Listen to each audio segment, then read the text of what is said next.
Gold Coast, qui est la côte des surfeurs, connue pour les surfeurs, pour les bonnes vagues, les vagues de riff, mais aussi les beach breaks. Donc vraiment une côte super, un petit peu, on va dire, un peu plus branchée, un peu plus bling-bling que la côte ouest, qui va être un petit peu plus nature. Par contre, voilà, des super conditions pour le surf, un tout petit peu moins pour le kitesurf, avec un vent qui est un petit peu moins présent en fait à l'année. Il y a beaucoup de monde dans l'eau.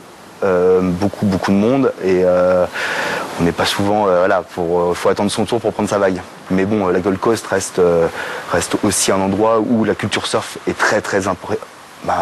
qui est très présente. Donc il faut y passer pour vraiment se baigner dans cette culture surf où on voit les enfants sortir de l'école avec leurs planches au bras pour aller surfer. Donc c'est quand même un endroit qui fait rêver tout surfeur. Après, partout en Australie, le gros problème, c'est le requin.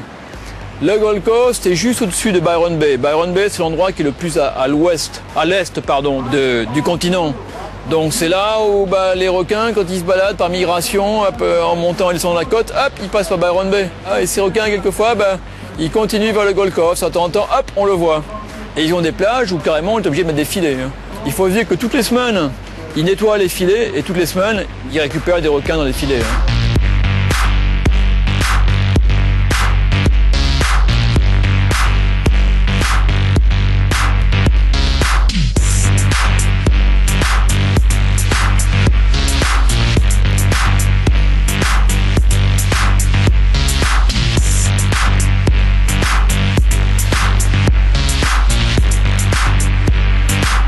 Alors, quand on continue, quand on descend après Sydney, on arrive à Melbourne. Et juste au-dessus de Melbourne, il y a un petit village, enfin ce qui était un petit village avant qui s'appelait Torquay. C'est pour ainsi dire toute une partie de l'énergie du surf en Australie vient de là-bas. À Torquay, il y a des garçons qui un jour se sont dit, quand même il fait froid, il faudrait bien qu'on mette des combinaisons pour surfer, il faut qu'on fasse quelque chose. Donc ils ont commencé à adapter les combinaisons de plongée pour faire les combinaisons de surf. Et ce sont les gens de Rip Curl. C'est Brian et Claude qui se sont associés, tous les deux, ils ont créé Rip Curl. Vraiment, Torquay est un endroit insensé. Mais pourquoi ils sont tous mis là? C'est parce qu'il y a des vagues de folie en bas. Il y a une vague qui s'appelle Bells Beach. La deuxième compétition de l'année se déroule à Bells Beach. Et près de Bells Beach, il y a Winky Pop et d'autres vagues qui en découlent. Et Bells Beach, c'est un boulevard. Je crois que Bells Beach, c'est la compétition qui est la plus vieille au monde pour l'instant. Et Bells Beach est un tournant qui est juste en bas de la pointe et fait partie d'un